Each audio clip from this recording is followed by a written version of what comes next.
আগের দিন কৃতিকার স্কুলের প্রোগ্রাম ছিল, তো ও ওখানে যে ক্যারেক্টারটা প্লে করেছিল সেটা মাদার উলফ, মানে মোগলির মা। তো ওটা পেয়ে তো ভীষণই ও খুশি।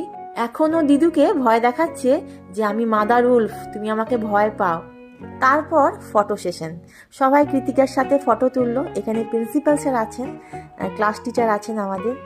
সবাই ওর সাজানোটা আর ওর ড্রেসটা দেখে ভয় পাচ্ছিল, বিশেষ করে ওর ক্লাসের ফ্রেন্ডরা, মানে বন্ধুরা।